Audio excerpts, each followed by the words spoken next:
In this video, we're using watercolor to explore the wonderful world of loose painting. We're going to be painting these loose flowers, so get out your watercolors and some paper and let's dive in.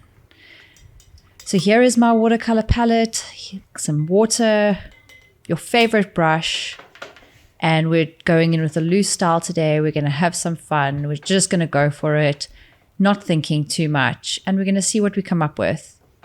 So I'm going into my palette here with orange this time, one of my favorite colors to use. I love using yellow, orange, and pinks for my flowers, so you'll probably see me use that a lot. And just wetting up the pan a lot here, and I'm going to dive into the paper.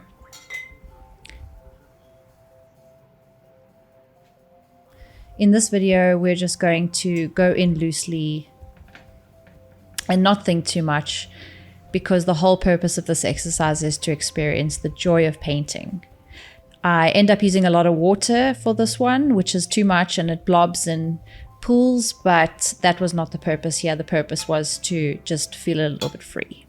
So I am using thin paper, too thin for the amount of water that I use, but that's okay because it is just practice and I'm going for the feeling of flowers. So here I am making the C shapes for the flowers, and I'm going to pull it out with a lot of water in the end.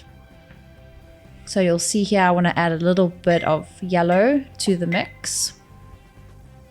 My paints are quite dry, so you should probably wet them more before you start.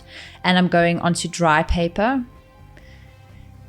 And then after that, I'm going in with my 3/4 inch flat wash brush to pull the color out on the side, because I want the colors to run and blend and just be free and flow on the page.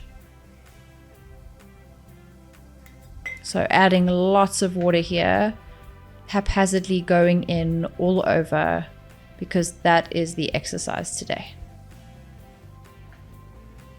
So I'm doing a swooping motion on the side of the petals so that I can get the color to run, and I'm just enjoying the process. And for the next flower, I decided to go in a little bit with the flat wash brush completely. The first one I used a filbert brush. So I'm starting with the C shape, the classic flower C shape, using a lot of pigment here, and then going into the pan, going into some water.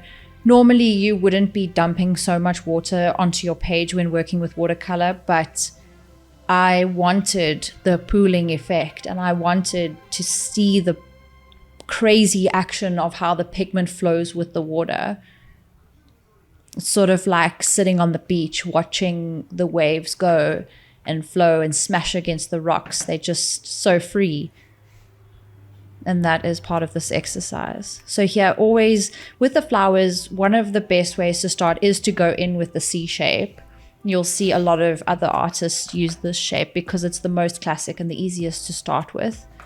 So you start with the C shape, and then you make a bowl, and then you just throw some color in and just feel it out. However you want to have these flowers go, that's the way to do it. There is no right or wrong. And then adding lots and lots of water here to let it pull out some more.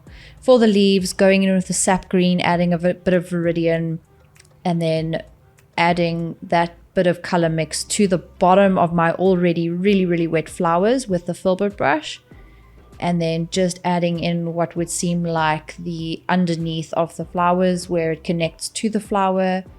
And then I'm going to just drag out the stem really quickly, just letting the brush do the work, tapping it down for the suggestion of the bottom of the flowers, and then pulling it out. After that, I will go in at the bottom and then just spray some grass or leaves or whatever you want to call it, just adding the greenery to the bottom of the flowers. And I'm enjoying the process of watching the paint flow and the pigment flow all over this page. Even though the paper that I'm using is way too thin for what I'm doing, you should probably use a 200 or 300 gram thickness of paper and use actual watercolor paper. I'm using a Fabriano paper here because it's what I have and it's really inexpensive. So if you want to get a certain result or a particular look, then definitely use the right paper, use the right stuff. Or if you just want to play and be free like this, then use whatever you have. You really don't have to go out and go and buy the best of something to get the feeling of just having fun with watercolor and with paint. I really hope you enjoyed this video and enjoyed this practice today, and I hope that it helped you be able to dive into watercolor and feel free with painting and feel free with art and enjoy the process of making art. If you like this video, watch this one next, and I'll see you in the next one. Bye.